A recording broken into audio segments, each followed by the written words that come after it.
Deuteronomy, the 28th chapter, verse 68. And it reads as follows.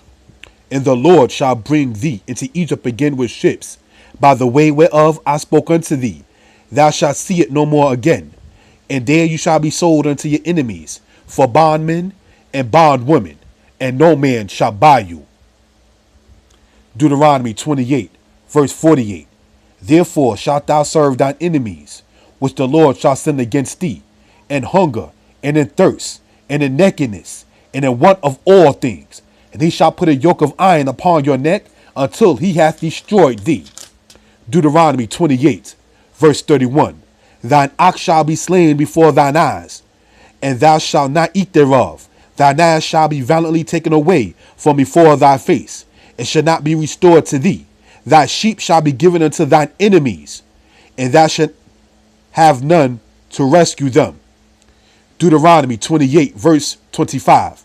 The Lord shall cause thee to be smitten before thine enemies, and thou shalt go out one way against them, and flee 7 ways before them, and thou shalt be removed into all the kingdoms of the earth.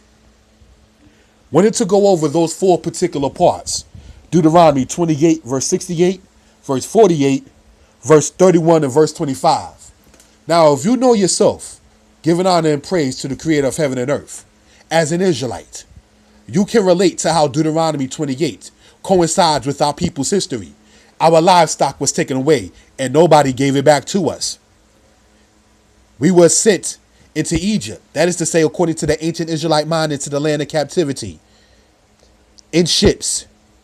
We had a yoke of iron placed upon our neck. And we was taught a language that our ancestors did not know. All of this was done to Israel because Israel broke the laws, the statutes, and the commandments. Now, to the Israelites who like to teach that it's okay to do interracial dating, who were these people that were sent against Israel? Let's go back to Deuteronomy 28, verse 49, so we can see what it says.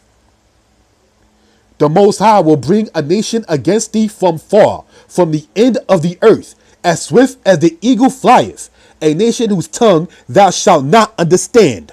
So how can we sit there and relate to understand this kind of thing? As swift as the eagle flies, whose nation a tongue you don't understand, who shall rob you of what? In verse 31, it says, your ox, your ass, which is your donkey, and your sheep. These are things that were used in the ancient world as collateral. These were things that were used in the ancient world for monetary and business purposes. They're going to take over all of that and should not be restored back to you. Let's go to verse 25. Remember, it says your enemy will put a yoke of iron upon your neck, right? When he's sending you back into captivity by way of ships, hungry, thirsty, and naked. Let's see what happens also in dealing with this enemy.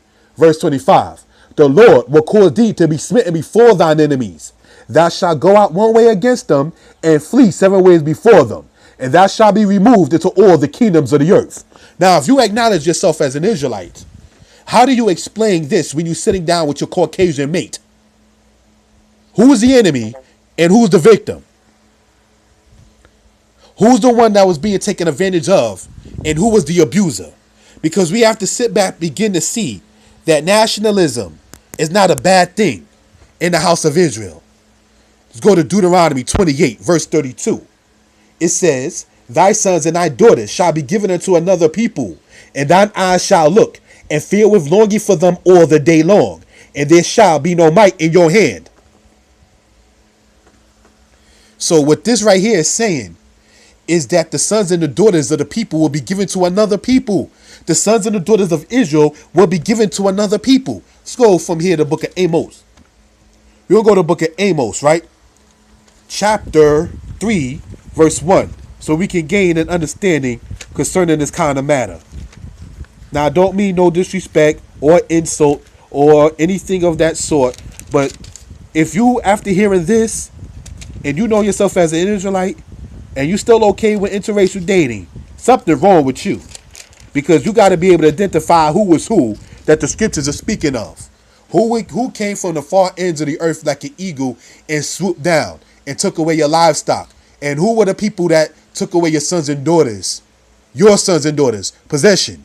Everybody in the world ain't the same. And your sons and daughters were given to another people. Who are these other people? Let's go to the book of Amos, chapter 3, verse 1. Hear this word that the Most High has spoken against you, O children of Israel, against the whole family which I brought up out of the land of Egypt. Saying, this gets into a particular personal relationship. You only have I known of all the families of the earth. So I want to sit there and let this be seen, just so maybe people won't sit there and think I'm flying off the handle in some kind of racist rant. We are in the book of Amos, chapter 3, verse 2. And it says, you only have I known of all the families of the earth. Therefore will I punish you for all your iniquities. So what's being said right there is emphatically what? Israel is the people that the Most High knew of all the nations of the earth. So Israel is going to be judged according to their ways. Now, to the people who like to sit there and say, and there are those who may say, well, Israel broke the laws, so we can't be upset with the enemies because of what happened, because it was the ancestors of Israel that broke the laws. Granted, let me ask you a question, brother or sister. Have you ever disrespected your parents and your mom or dad gave you a spanking? Well, most of us born in either the 70s or the 80s, or any elder that's listened to this prior to the time of being born in the 70s and the 80s can relate. Do you acknowledge that certain things that you did as a child to your mom or your dad is the reason why your parent used the belt against you, or the extension cord, or the broomstick, or the pot, or whatever else parents back in the day used? Now, do you use that same extension cord, pot, or belt and congratulate it for being used against you? No, you don't. The nations were used by the Most High to come against Israel for Israel breaking the laws, the statutes, and the commandments. So do we sit there and hold on to what was used against us for our betterment? No, that's not intelligent. Brothers and sisters, the Most High identified these people that he would send against you as your enemy. And he tells you, when you go to Deuteronomy 30, to bethink yourself, return and keep the laws, the statutes, and the commandments of the Most High. You understand? Now, I'm not trying to sit there and speak out the side of my head or anything of that sort. Majority of black women who are into interracial dating, in most cases, had no black father in their house. Leviticus chapter 19, verse 29 says, profane not thy daughter to cause her to be a harlot. Profane not thy daughter to cause her to be a whore. The white man sees the black woman as a whore. Yes, he does. If you don't think so in history or in modern times, all you got to do is look up Hottentot and what happened with that situation with the French. If you don't think so now, ask sisters who've been in relationships with men that are of those other nations. He asked me if we could play master and slave, because in his mind, you still the slave. We're going to keep the language clean because we are speaking in reference with the scriptures. It is not wise, my brothers and sisters, if you acknowledge yourself as an Israelite, to sit there and deal with people of the other nations, and then sit there and say, well, it can't be nothing wrong with it because they were just a tool that was used. Well, in that case, if your parents just used the tool as a belt against you, do you hold on to that and hold it sacred? Or do you say, I'm going to return back to the Most High? Because that's what the nations try to keep us from. They try to keep us from returning to the Heavenly Father. So we have to begin to know and understand certain things. Now, I want to sit there and talk about certain things. Blessed be the Most High. You got some people who say, well, you know, Moses had a wife that was not an Israelite, and Joseph had a wife that was not an Israelite. But you know what Moses and Joseph were remembered for? It wasn't their wife, because you're not supposed to be coveting another man's wife. So for you to keep on talking about another man's wife, kind of ease up off that, brother or sister. Okay, so getting back into the next subject, or continuing in this subject. Moses, one of the first things he was really noted for in the scriptures was when he killed an oppressor who was beating on his brother. And after he had to flee because the Sambos was around back in those days saying, oh, you're going to go and kill me like you killed Massa. So Moses fled. And when he fled, that's when he met the representation of the Most High in the bush. So obviously the Heavenly Father didn't have a problem with Moses slaying an oppressor who was beating on his brother. Oh, I don't know if I can go and speak to Pharaoh. I'm a man of slow speech. The Most High already saw something in Moses that Moses probably didn't see. I will send you to go and bring my people out of the land of their captivity. So we have to know and understand certain things, brothers and sisters. You understand?